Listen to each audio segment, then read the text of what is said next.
Olá pessoal, tudo bem? Aqui é o Paulo Santiago. Como vocês já sabem, a gente só fala de ensino superior no exterior, né?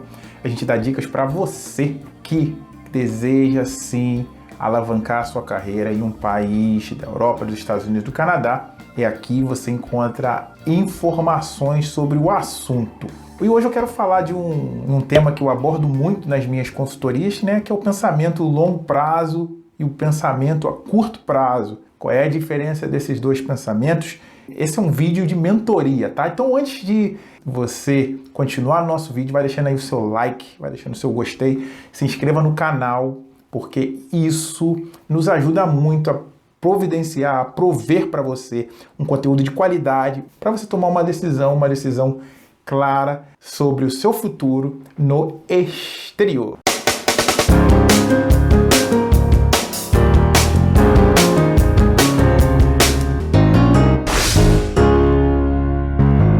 Ponto que eu abordo bastante sobre a questão do pensamento longo prazo e curto prazo é a questão cultural, né? Como vocês já sabem, eu moro fora do Brasil há mais de 12 anos, já quase 13 anos aí nessa jornada, e a coisa que mais mudou na minha vida foi a questão do pensamento, esse pensamento longo prazo, curto prazo. Geralmente nos países europeus, e isso eu me identifico até mesmo nos Estados Unidos, há um foco maior no pensamento a longo prazo, as coisas acontecem gradativamente. Enquanto nós brasileiros, a gente tem essa cultura do curto prazo. Não está dando certo, troca. A gente tem exemplos como isso na política brasileira, no futebol, que é um exemplo que eu uso bastante, né? Se um time perde 3, 4 jogos, o técnico ali não serve, ele é ruim, ele sai. É bastante difícil você quebrar isso, e eu tive muita dificuldade em quebrar esse pensamento, né? Que a gente precisa ter as coisas aqui e agora. Quando eu mudei de faculdade do Rio de Janeiro para São Paulo, eu tive que estudar um ano a mais, então para mim aquilo ali foi bastante difícil aceitar, porque eu queria me formar o mais rápido possível. Então essa é um dos paradigmas que a gente vai sempre estar lidando quando a gente fala no longo prazo e no curto prazo. É uma questão cultural do Brasil. O curto prazo não vai te dar um resultado de uma maneira esperada. Existem diversas universidades com diversos preços. E claro, como tudo, as universidades de menos prestígio, elas custam menos. No entanto, talvez essas universidades que têm menos prestígio, elas não vão te inserir no mercado de trabalho da mesma maneira que outras. Então é uma coisa para que você se atente também. Às vezes você paga menos por um curso em uma determinada universidade, mas aquele curso não vai te dar o reconhecimento necessário que você precisa para ser inserido no mercado de trabalho. Então é uma coisa para você pensar também. Em contrapartida, se você for pensar numa estratégia a curto prazo, você pode, por exemplo, fazer uma graduação em uma universidade de menos prestígio e nesse ínterim você fazer uma preparação, perdão, no ínterim que eu digo, quando você estiver durante esse processo de graduação, você pode se preparar academicamente e financeiramente para que você possa fazer uma pós-graduação em uma universidade de prestígio. Essa também é uma estratégia que funciona bastante. Para essa estratégia funcionar, você também tem que ter essa visão um pouco a longo prazo, porque você investe menos em um determinado curso para que você possa conseguir algo melhor no futuro. Prestígio em universidade conta muito, tá? Isso no Brasil e na Europa também não é diferente. Uma universidade prestigiada vai sim ter contato com diferentes empresas. Quer ver um exemplo? Universidades com quem a gente trabalha, os alunos eles fazem estudos de caso baseado nos problemas das empresas. Então, esse tipo de faculdade que te oferece um problema real para que você resolva, é a faculdade que você tem a probabilidade de ser empregado. Muito, muito maior do que uma outra que trabalha só com casos teóricos. Então, você tem essa disparidade, você tem essa diferença. Então, isso aí faz a diferença. E, claro, essas universidades que trabalham com casos reais, você paga um pouco mais para que você possa estudar. Mas não se desespere, para tudo tem uma saída. Pensa sempre no longo prazo. Outra coisa que eu quero colocar aqui também para vocês aqui nesse vídeo, ao pensar no longo prazo, a probabilidade das coisas darem certo é mais alta. Tem inúmeros casos, né? A gente já trabalhou aí com centenas de estudantes e a probabilidade daqueles que estudaram em uma universidade mais prestigiada de conseguir um trabalho foi muito maior. E muita gente com quem eu lidei, com quem pessoalmente há 4, 5 anos atrás, eles estão muito bem empregados em países da Europa com visto, outros até com a cidadania. Então, assim, é muito gratificante ver tudo isso, porque foi se trabalhado lá no passado a questão do longo prazo. Como é que eu começo a pensar nesse longo prazo? A dica melhor que eu dou para você, inclusive eu falo bastante nas minhas consultorias, começa onde você está. Para que você possa ingressar em uma faculdade, você precisa pensar em 3 pilares, né? Você precisa pensar no pilar acadêmico, você precisa pensar no pilar linguístico e você precisa pensar no pilar financeiro. Se eu não tenho uma graduação que condiz com a pós-graduação que eu vou fazer, não adianta eu ter o melhor inglês do mundo e ter o dinheiro que eu não consigo entrar. Se eu não tiver o inglês e tiver os dois, o pilar também cai. A questão financeira, ela é a mais fácil dessas 3 de serem resolvidas. Por quê? Porque a questão financeira, ela depende das outras 2, do pilar acadêmico e do pilar linguístico. Existem possibilidades para que você possa conseguir bolsas no exterior e diminuir o impacto financeiro. Mas mesmo assim, vamos dizer que você não conseguiu a bolsa. E como é que eu faço para poder resolver esse problema? Ora, a gente pensa a longo prazo, você faz uma estrutura financeira para daqui a 2, 3 anos, não importa. Você consegue fazer essa estrutura financeira, desde que exista uma estratégia por trás e haja uma disciplina.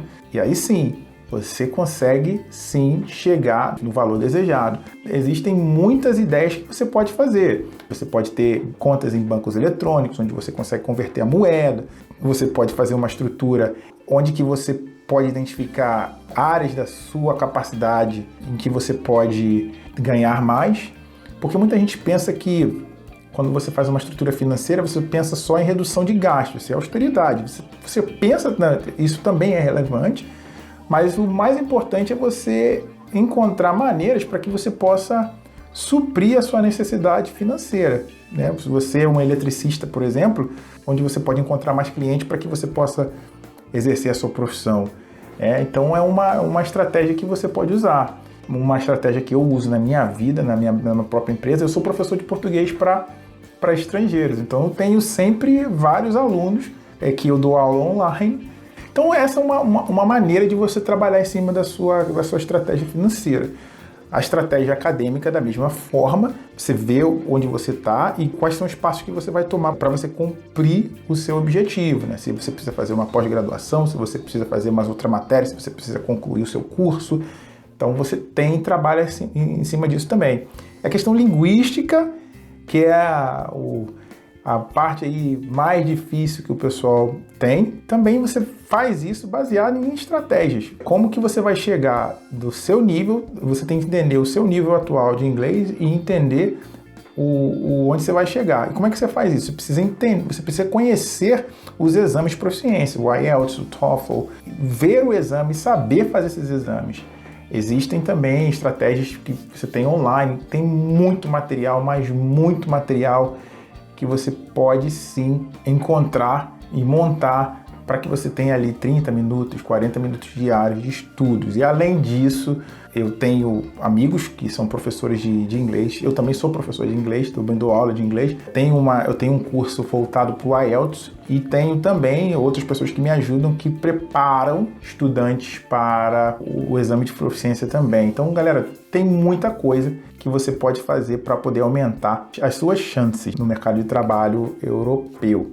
Para finalizar, o que você investe na educação, você vai ter esse retorno financeiro. Não é se, você vai ter esse retorno financeiro. Após passar por um curso, tanto de graduação como de pós-graduação, as chances de você conseguir um trabalho é muito grande. Por que eu falo que você vai ter esse retorno financeiro? Os países têm programas para graduados. A Inglaterra, a Alemanha, a Suécia, a França, enfim, Holanda e outros países. Geralmente uma média de um curso hoje na Europa está custando em torno de 10, 15 mil euros, ok? Vamos colocar uma média mais para cima. Após o término do seu curso, você pode ficar de 1 a 2 anos, dependendo do país que você, dependendo do curso que você fez, você pode ficar naquele país e você pode trabalhar integralmente e procurando um trabalho dentro da sua área. Dentro desse período, vamos dizer que você ganhe o mínimo ali. Se você tem a renda mínima, você trabalhe um trabalho que pague o mínimo ali. Você está pensando no salário anual de pelo menos 20 mil euros. 20 mil, 22, 23 mil euros. Se você ganha no mínimo. Ou seja, você tirando ali as suas despesas, no primeiro ano você consegue pagar o curso que você fez. Só que a perspectiva, de acordo com algumas fontes, inclusive uma fonte do HEA, que é o Higher Education Authority in Ireland, fala sobre isso, tem do World Bank também, tem outras fontes que você pode pesquisar. A média salarial, a perspectiva de um graduado nesse país é um curso dessa magnitude é em torno de 30 mil euros.